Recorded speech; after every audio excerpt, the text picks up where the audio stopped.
hocamın söyledikleriyle yeni bir günde karşınızdayız sevgili izleyiciler. Dünden hatırlayacaksınız, İslam'da kadını konuşmaya başlamıştık. Yetmeyeceğini düşünerek 2 bölüm ayırdık bu konuya. Bu yüzden bu akşam da yine İslam'da kadını konuşmaya devam edeceğiz. Evet. Hocam siz şöyle diyorsunuz, kadınla ilgili yanlış kanaatlerin dine sokulmasının esası yaratılışta başlıyor. Evet. Yaratılışa dair yanlış bilgiler kadına karşı bir takım, anladığım kadarıyla bu nefret söylemlerini, içeriklerini üretmeye sebebiyet veriyor. O zaman işi yaratılıştan bir başlatalım mı? Başlatalım.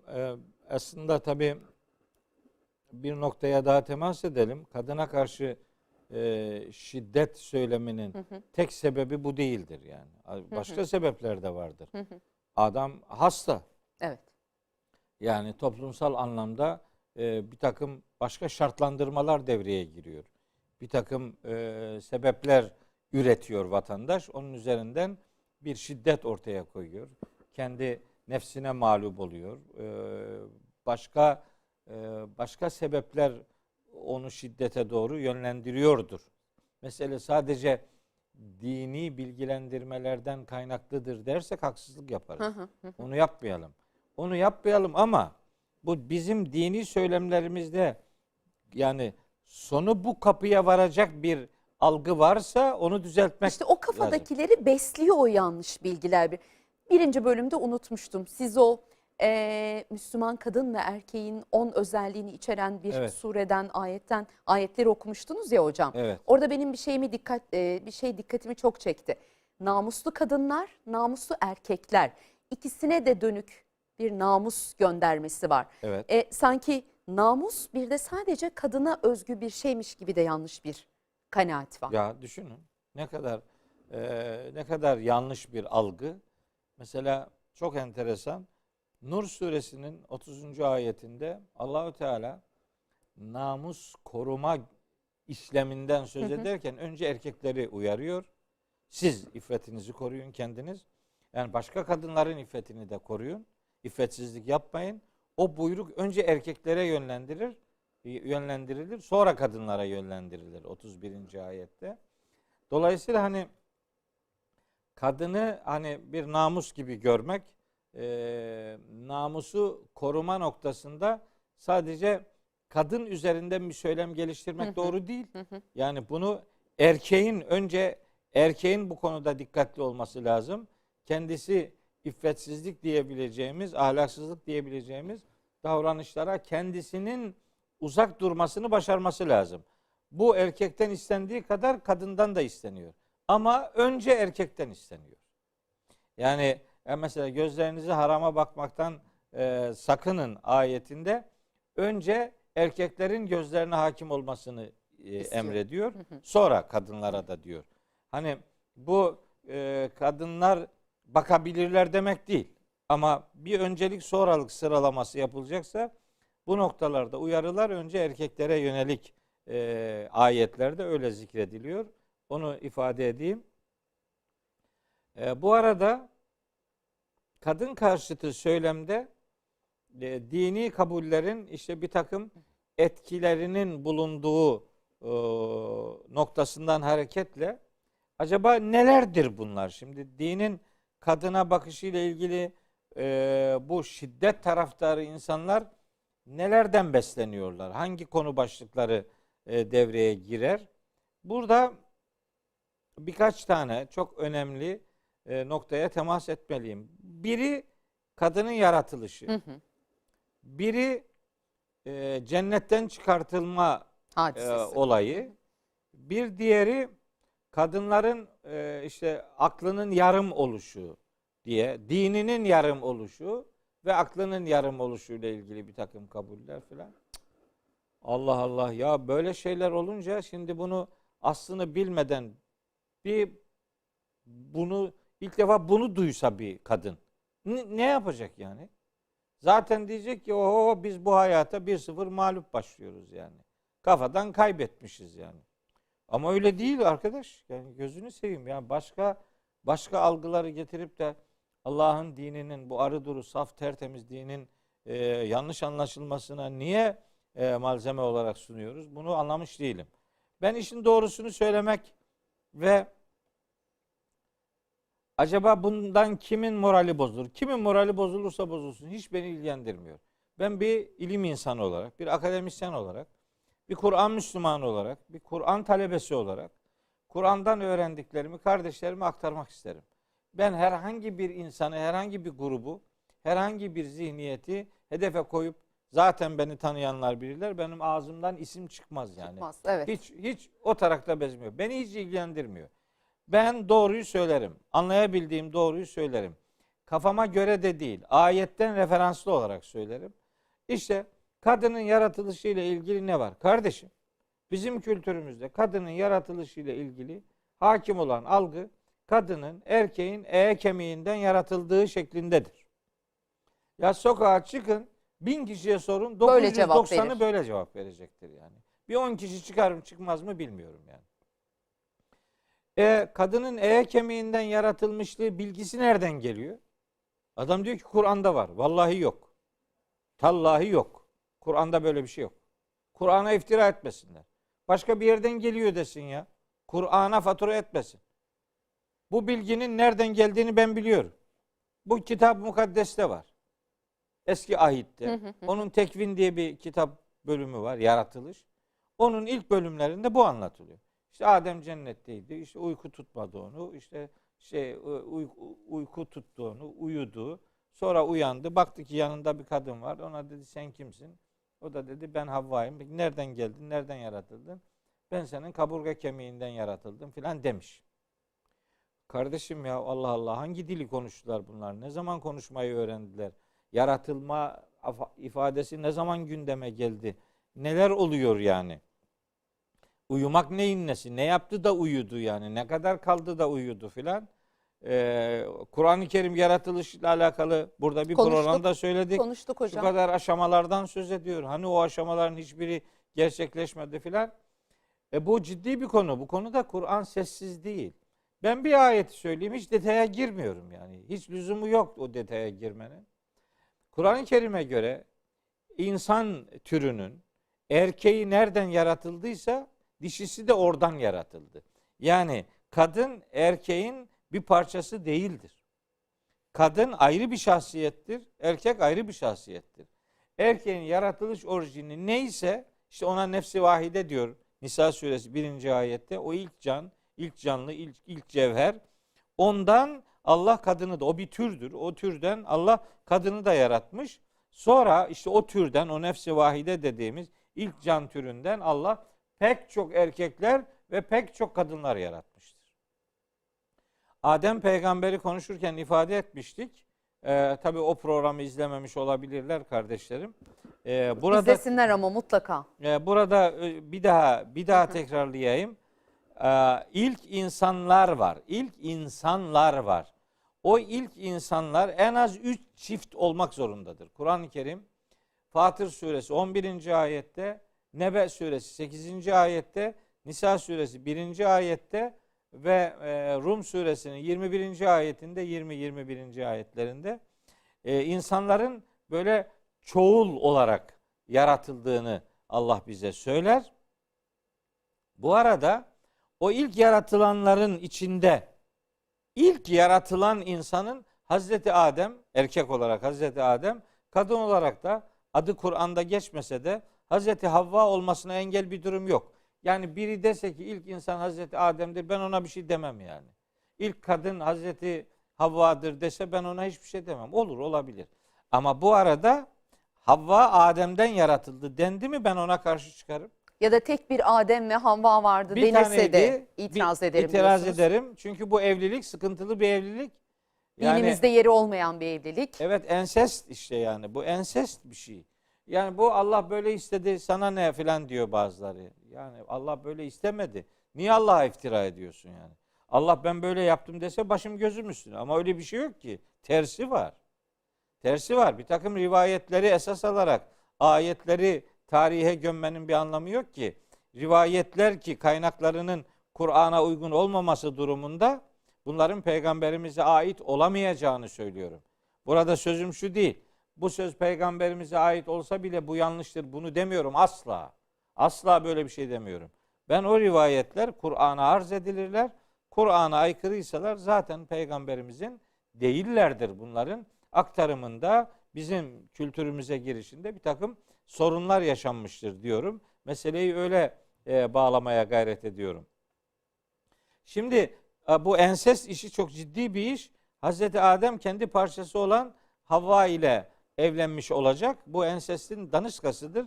Bunu kabul edemeyiz. Bu arada bir de kadının böyle kemiği, eğri kemikti. Eğri. Kaburga kemiği eğri. Şimdi bu kadın eğridir.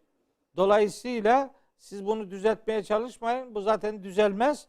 Bunu olduğu gibi kabul edin. Düzeltmeye çalışırsanız kırılır filan.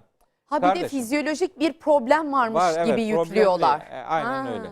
Bunu tabii fizyolojik kısmını çok izah edemedikleri için bu defa diyor ki bu hani algı olarak, nezaket olarak veya işte kırılganlık olarak kırılır. Yani çok kırılgan olduğu için siz bunu düzeltmeye çalışmayın filan. Ben de bunu diyenlere diyorum ki arkadaş, yani kemiğinden yaratıldığı için kadın eğridir, düzeltmeye çalışmayın diyorsunuz. İyi de kemiğinin kendisi erkekte. O nasıl düzgün oluyor? Yani kemiğin asıl sahibi Erkek. düzgün. Üstelik kemiği onda.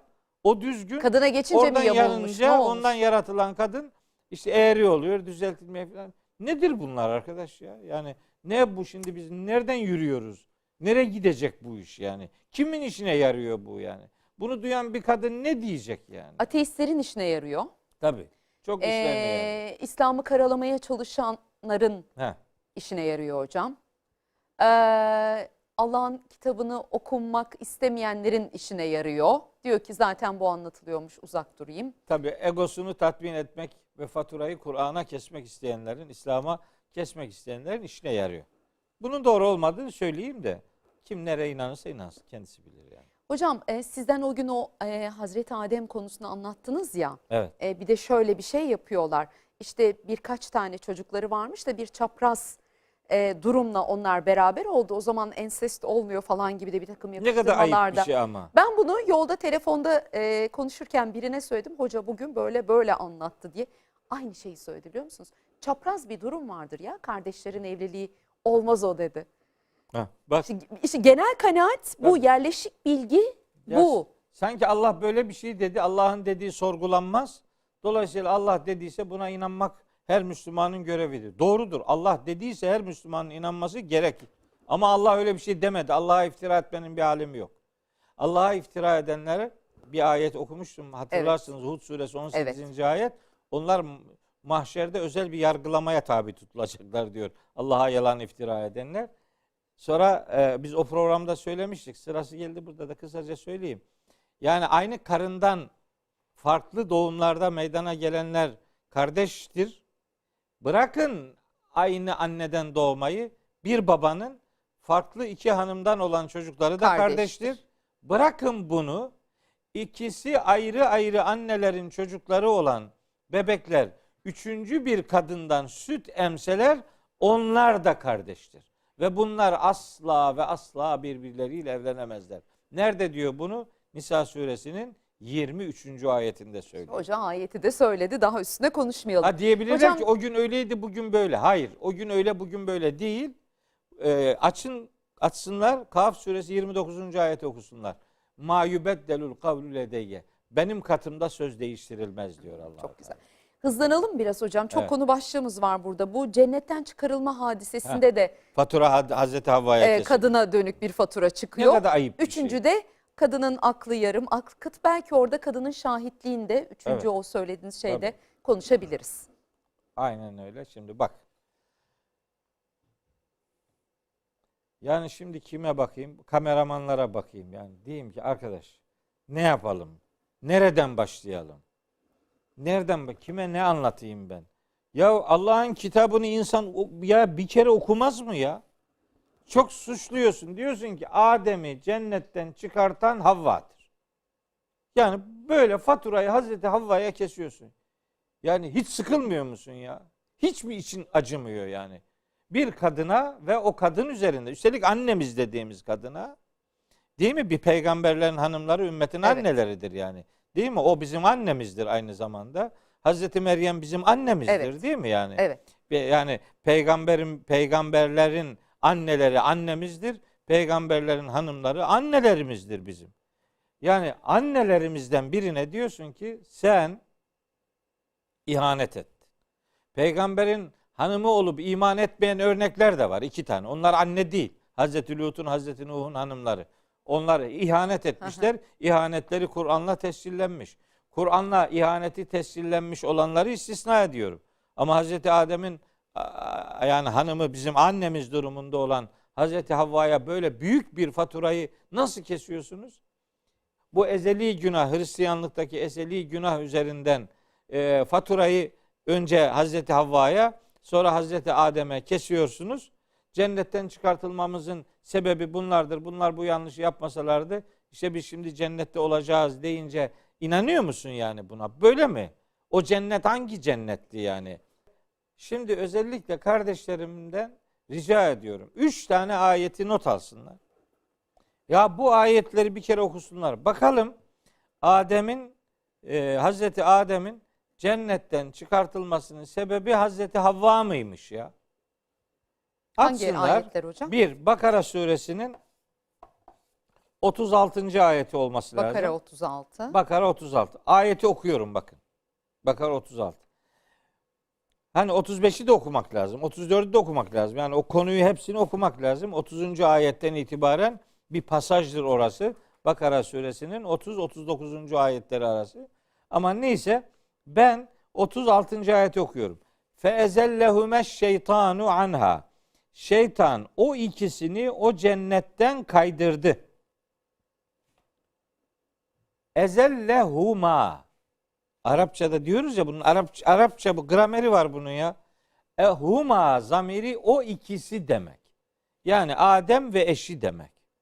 Adem ve eşini cennetten kaydıran kimmiş? Eşşeytanu, şeytanmış.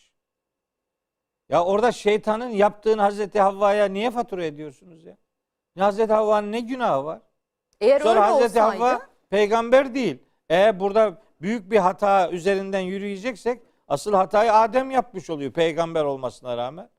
Niye Hazreti Havva üzerinden böyle bir söylem geliştiriyor? Kaldı ki orada Hazreti Adem'i de eşini de kaydıran ve onları bulundukları o nimet yurdundan çıkarttıran kişi şeytandır. Hazreti Havva değildir. Bakara suresinin 36. ayet. Açıyoruz. Araf suresine geliyoruz. 7. surenin 20. ayeti. Nedir 20. ayette? Bakın yine aynı konu. İşte hani cennette o nimet yurdunda onların istedikleri şeyden yiyebileceklerini Allahu Teala ifade ediyor ama şu ağaca yanaşmayın diyor. O ağaç diyor bizimkiler bunu elma ağacı diye fixlediler. Elma diye bir şey geçmiyor Kur'an-ı Kerim'de. Ağaç bir yasak var. Buna yanaşma. Bu bir imtihan. Dünyanın imtihan yeri olduğunun başlangıcıdır işte orası. Şu ağaca ilk imtihan. Evet, ilk imtihan odur. Şu ağaca yaklaşmayın diye. Dünyada neden demiş. bulunduğumuzun da işte başlangıç Cevaplarından biri cevabı. bu. Bu cennet dünyada bir bahçedir. Ahiretteki cennet değil. Ahiretteki cennette imtihan yok yani. Ondan sonra 19. ayette bunu diyor. 20. ayette diyor ki Araf suresini okuyorum. Fevesvese lehume şeytanu. Lehuma bakın gene aynı. O ikisi. O ikisine vesveseyi verdi. Kim? Eşşeytanu, şeytan. Ya bu ayetlere rağmen hala fatura Hazreti Havva'ya nasıl kesilir ya? Hala anlaşılmadıysa, anlamak istemeyenler var çünkü. Bir 3. ayet. Bir 3. ayet. Bu ayeti duyunca artık susmaları lazım. Yani. Allah aşkına susacak yani. Niye? Çünkü bu defa zamir huma ikili zamir gelmiyor. Hu geliyor. Tek o. Adem yani. Adem'e fevesvese bu Taha suresinin 120. ayetini okuyorum. 120. ayeti. Fevesvese vesvese verdi. İleyhi Adem'e huma değil. Önce vesveseyi Adem'e verdi. Kim verdi bu vesveseyi Adem'e? Ne beklenir ne demek lazım? Havva demek lazım değil mi? Değil işte. Fevesvese ileyhi şeytanu. Adem'e vesveseyi veren şeytandır diyor Allah-u Teala. Ama hala Hazreti Havva diyor ya. Havva'dan sebep cennetten çıkmış. Beyime baksana. Onun günahının faturasını Allah bize niye ödettirsin? Hani Kur'an-ı Kerim'de vela teziru vaziretun vizre ukra diye ayetler var. Yani Hiç kimsenin hiçbir günah yüklüsü başkasının günah yükünü çekmez. çekmez. Her sorumluluklar şahsidir. Herkes kendi hesabını kendisi verir. Niye faturayı Hazreti Havva'ya kesiyoruz? Bu açık 3 tane ayete rağmen.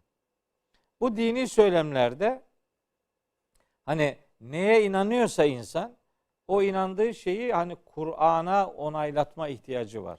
Onu söylemek istiyorum yani. Ya günümüzdeki karşılığı da kadınların sözüne ehemmiyet vermeyin, kadınlar provoke eder, kışkırtır gibi tırnak içinde. Bunlara zemin hazırlamak için mi hocam hala bu yanlışta ısrar ediliyor? Yani yine kadını bir şekilde kötü gösterme çabasının bir ürünü mü? Niye hala aynı yanlışta ısrar ediliyor? Bu kadar açıkken. Ya bir kısmı böyle istismar ediyor. İşte oradan hani dini karalamak için bir malzeme buluyor. O malzemeden yürüyor. Bir kısmı da dinin gerçekten öyle olduğunu zannediyor yani. Bunun doğrusu budur öyle zannediyor. Yani bunu söylemeyi böyle dini savunmak gibi düşünüyor yani. Ha üstelik bunu Allah rızası için de bir yapıyor yani. Halbuki bunlar doğru şeyler değiller yani. O zaman kadının şahitliğini konuşalım mı biraz hocam? Şimdi üçüncü nokta. Efendim kadınla ilgili niye bu olumsuzluklar var? Sebebi kadının işte aklı yarımdır.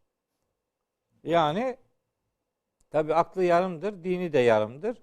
Dinin yarımlığının işte karşılığını belki birazdan söylerim. Aklı niye yarımdır? Onun gerekçesini şahitliği üzerinden dile getiriyorlar. Şimdi bu da ciddi bir konu. Bu konuda bir ayeti kerime var. O ayet farklı yorumlanıyor. Biz onu kendi içinde anlamaya çalışalım. Bakalım öyle mi? Merak Bakalım ediyoruz. o dendiği gibi mi? Yani iki kadının şahitliği yani iki kadının aklı ancak bir erkeğin aklına denktir. Kabul o. Şimdi bu konu geçiyor Kur'an-ı Kerim'de.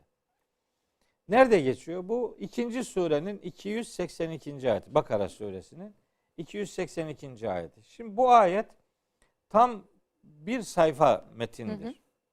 Yani böyle 3 satır, 4 satır, 5 satır bir ayetten söz etmiyoruz. Bir sayfa koca bir ayet. Bu ayetin özel bir adı var. Deyn ayeti veya müdayene ayeti. Yani borçlanma demek yani. Borçlanmanın hukukunu düzenleyen ayet-i kerimedir. Bu borçluların, alışverişlerin yazıya geçirilmesi, hani yazı kayıt altına alınması gerektiğini söyleyen bir ayet-i kerime. Tabi ayet çok uzun. Hepsini okuma zamanım yok. İlgili yeri okuyacağım şimdi. Bu alışverişlerin yazdırılmasıyla alakalı pasajda diyor ki vesteşhidû şehideyni min ricalikum. Erkeklerinizden 2 tane şahit getirin diyor. Burada erkek kelimesini kullanıyor. Sizden 2 şahit getirin demiyor. Doğrudan erkek dediği için bu başka türlü yorumlanamaz yani. Erkeklerden 2 şahit. Niye öyle diyor olabilir acaba? Çünkü o dönemde yani Kur'an'ın indirildiği dönemde ticaret hayatı çok çok büyük oranda erkek eliyle yürüyordu. Yani ticareti onlar yapıyordu. Kadınlardan da nadiren ticaret yapan vardı. Hazreti Hatice gibi annemiz mesela. gibi. Evet, Peygamberimiz onun ticaret işlerini de yürütüyordu ama çok başarılı bir ticaret hanımı olarak bilinir. Hazreti Hatice annemiz. Şimdi öyleleri var ama sayıları çok az. Yani toplumu tanımlayacaksanız ticareti erkekler götürüyor. Bugün de büyük oranda erkekler eliyle gidiyor yani. Dünya üzerinde de öyledir. Kadınlar ticaret yapmaz, yapamaz anlamında bir şey söylemiyorum. Vakıa böyle. Genelde böyle gidiyor. Başarabilen erkek gibi kadınlar da başarır, yaparlar. Buna hiçbir mani yok. Ama vahyin indirildiği dönemde bu iş çok büyük oranda erkek eliyle gidiyordu. Fakat Allahu Teala meseleye bakın bir açılım getiriyor. Diyor ki işte erkeklerinizden 2 şahit getirin. Fe in lem yekûnâ racüleyni. Eğer 2 tane erkek yoksa o zaman ferecülün bir erkek ve emraetani 2 de kadın. bir erkek, iki kadın. Şimdi buradan hareket ediyorlar. Diyorlar ki bak, bir erkeğin karşısında iki kadın bulunuyor. İyi de bitmedi ki, okusana devamını.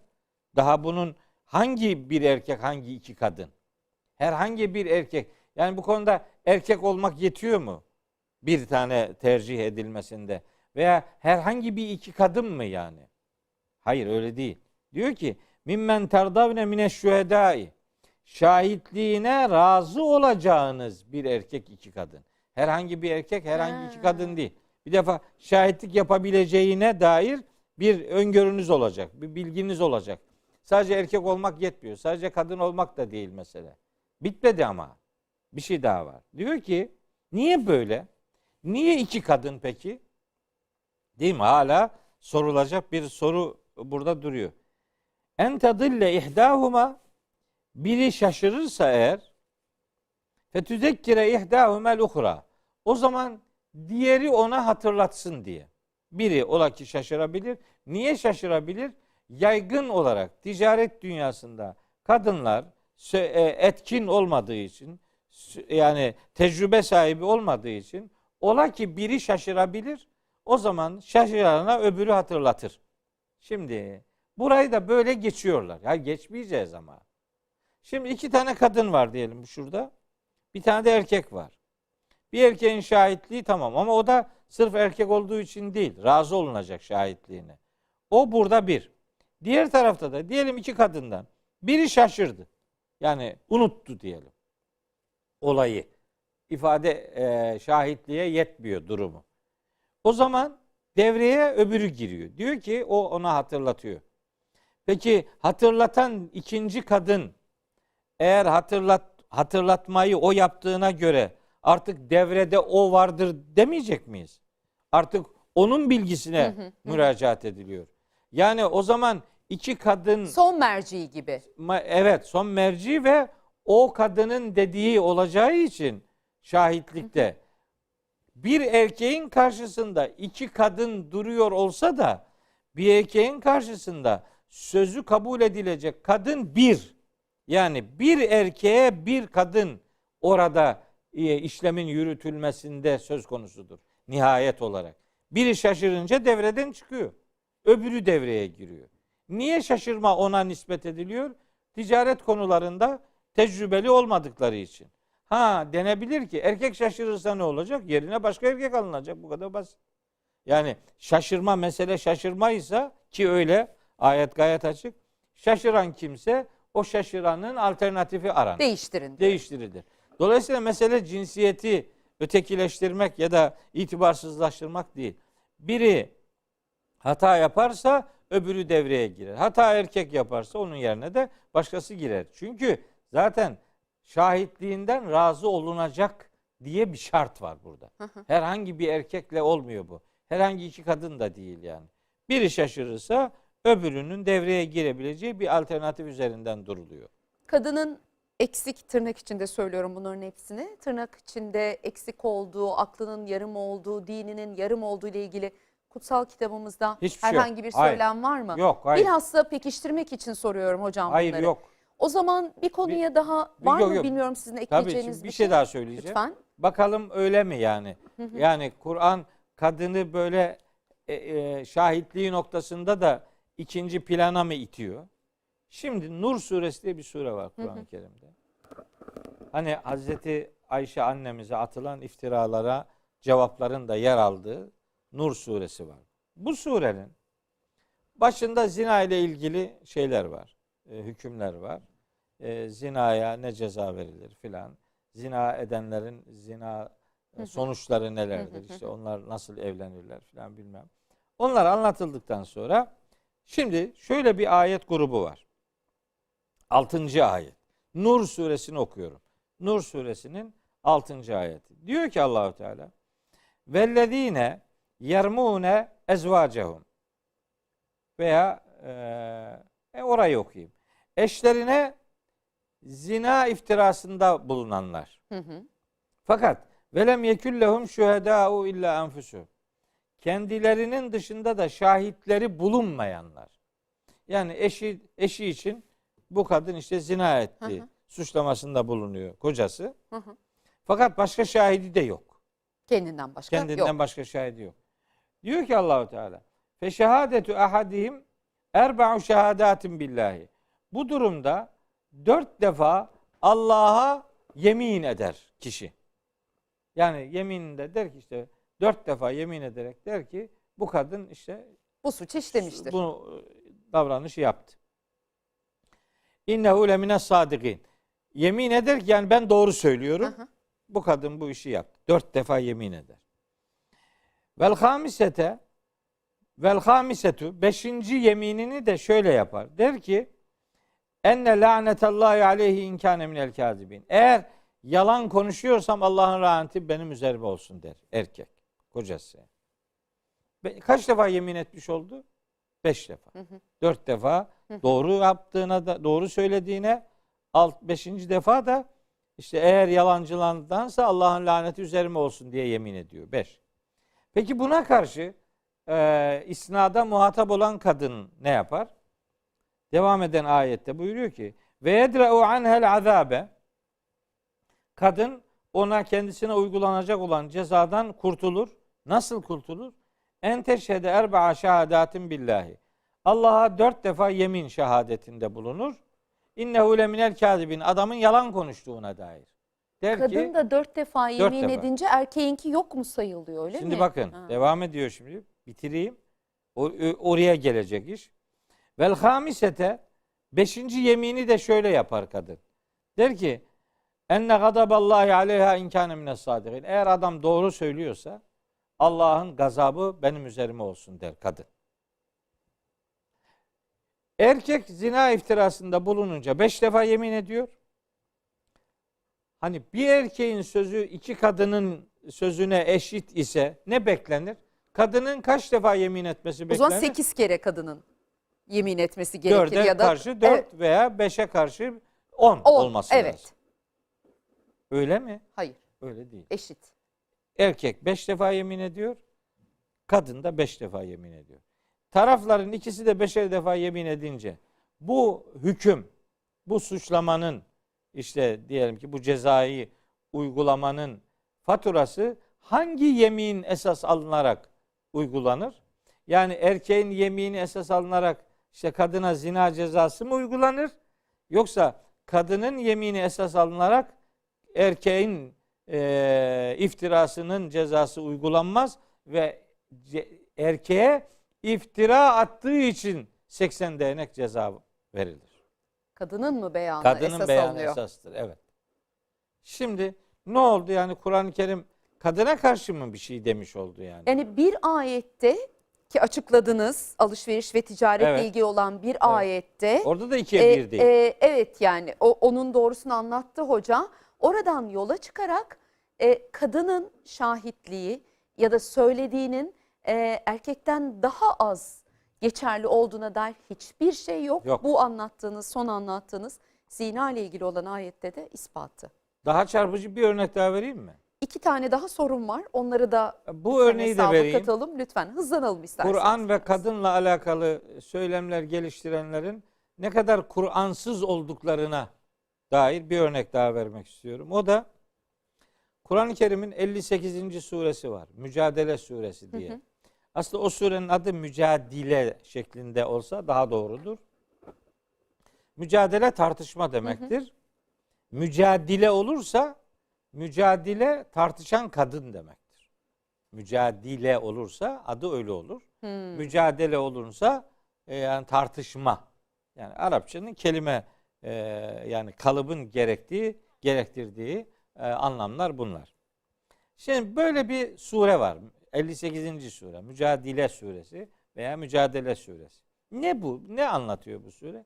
Bu surenin ilk 4 ayeti. Kardeşlerimden rica ediyorum. Hepsini okuma zamanım yok. O not alsınlar. 58. surenin 1, 2, 3, 4 mümkünse 5, 6. ayetlerini okusunlar. Orada şöyle bir şey anlatılıyor. Bir kadın eşi tarafından ihmal ediliyor. Ama ihmali de o dönemin yaygın söylemlerinden biri olan zihar şeklinde. Zihar diye bir ahlaksızlık varmış o dönem. Ahlaksızlığın içeriği de şu. Adam hanımından ayrılmak istiyor. Onu annesine benzeterek diyor ki enti aleyye kezahri ümmi. Sen bana anamın sırtı gibisin. Deyince eşini bir çeşit boşamış oluyor yani. Böyle bir söz söyleme. Buna zihar diyorlar. Böyle bir olaya muhatap kılınınca bir kadın Havle binti Salebe, kadının adı Havle. Bu kadın, kocasının adı da Evs bin Samit. İsimleri geçiyor yani. Yok ayette geçmiyor. Geç. Yok. Ayette isim geçmez. Onu biz biliyoruz rivayetlerden. Geliyor peygamberimize diyor ki bu Evs bana zihar yaptı. Fakat benim hiçbir suçum yok. Ben hiçbir ahlaksızlık yapmadım. Bu adam beni boşayacak. Fakat çocuklarım var küçük. Bu çocuklarımı ona versem o onları doğru dürüst bakamaz. Çocuklar bende kalsa benim durumum hiç iyi değil, ben bakamam.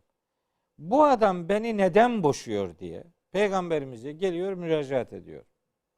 Israr ediyor. Hakkında bir ayet inmediği için, ziharla ilgili herhangi bir ayet inmediği için peygamberimiz bir rivayete göre sessiz kalıyor. Bir rivayete göre de yani eski Arap uygulaması gereği yani ziharın sonu boşanmadır diyor mesela. Ben sessiz kaldığı noktasındaki rivayetin daha sağlam olduğu kanaatindeyim. Bunun üzerine ayet geliyor bakın. Surenin 1. ayeti. Kad semi'allahu kavlelleti tücadiluke fi zevciha. Kocası hakkında seninle tartışmakta olan kadının sözünü Allah elbette işitmiştir. Ve teşteki ilallah, Allah'a şikayette bulunan o kadının sözünü elbette Allah işitmiştir. Vallahu yesma'u tehavürekuma. Allah konuşmalarınızı zaten duymaktadır. Allah her şeyi işitendir, görendir.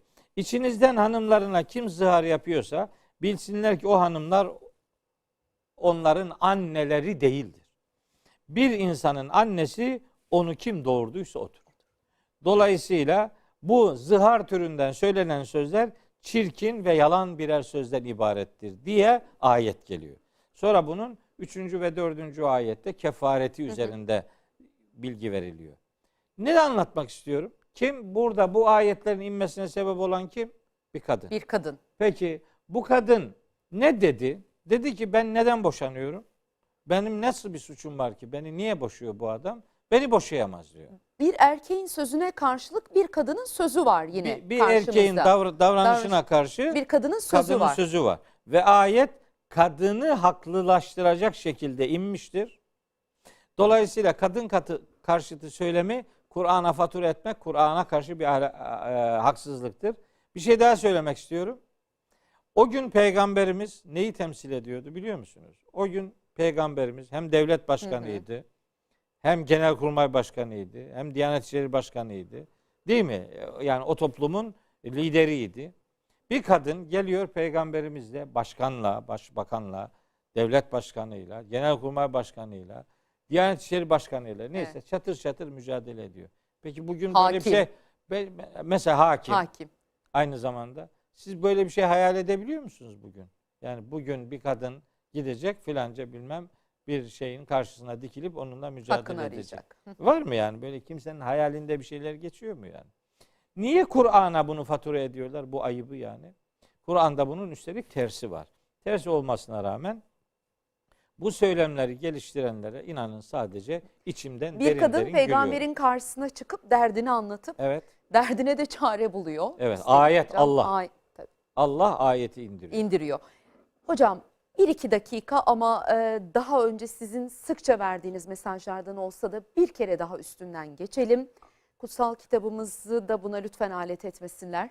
Kadına dönük şiddet bu toplumun en büyük kanayan yaralarından biri. Evet. Ve kutsal kitabımızda darabe kelimesinden yola çıkarak hani kadınları dövmekle ilgili hiçbir işaret, hiçbir iz yok. Bir de kutsal kitabımızın indiği dönemi bir hatırlatalım. O dönemde kız çocukları malum toprağa gömülüyordu. Kadına, kız çocuğuna değerini hatırlatan da bir kitap olduğunu izleyicilerimize biz de hatırlatmış olalım. Evet, yani Nisa suresi 34. ayette vadribuhunne diye bir ifade var. Onu dövmek diye ifade ediyorlar. Halbuki bu dövmek demek değildir. O geçici bir ayrılık anlamına geliyor. Zaten beraberinde kullanılan iki unsur da bunu bir anlamda zorunlu kılıyor. Peygamberimizin hayatında zaten böyle olmuştur. Geçici ayrılık şeklinde. Biri Hazreti Ayşe ile olmak üzere böyle yaşanmıştır. Herhangi bir darp, herhangi bir şiddet Peygamberimiz kendi evi içinde eşleriyle alakalı hiçbir şekilde bu yaşanmış, hiçbir şekilde tecrübe edilmiş bir şey değildir. Darabe kelimesine dövmek anlamını verenler, evet kelimenin kendi anlam dünyasında dövme manası var da, mesela darabe kelimesinin bir anlamı örnek vermektir.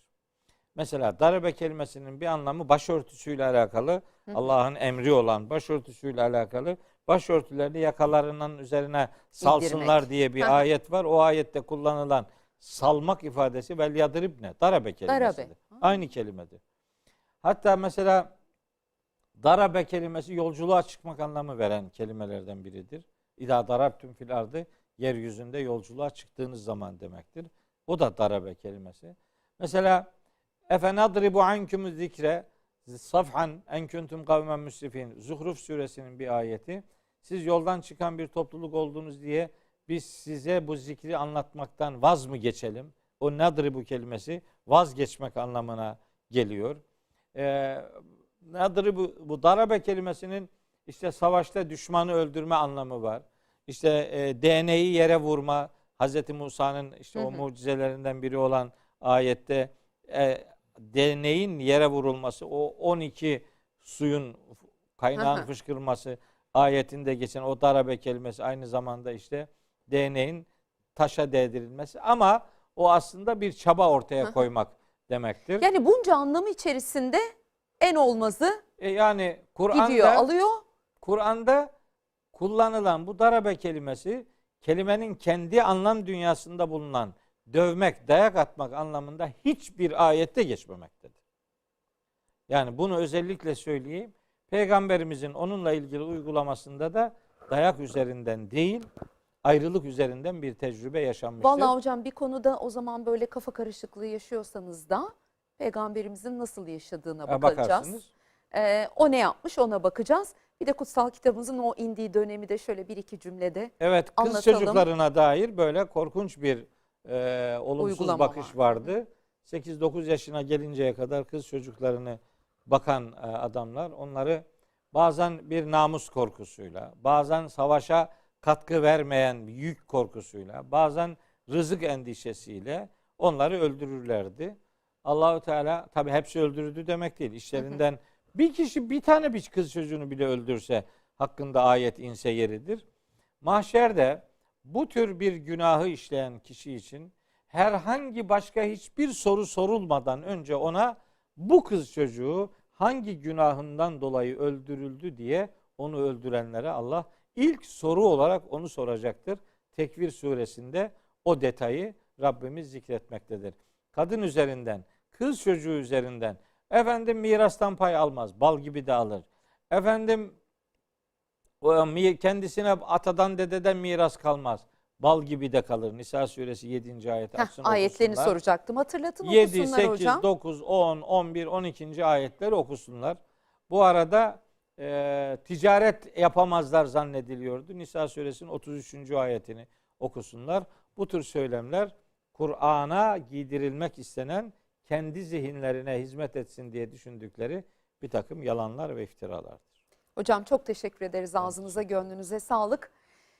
Bugün de tamamlıyoruz Kur'an'ın söylediklerini ama yarın yine devam edeceğiz. Sizinle olacağız. Görüşebilmek dileğiyle. Hoşçakalın.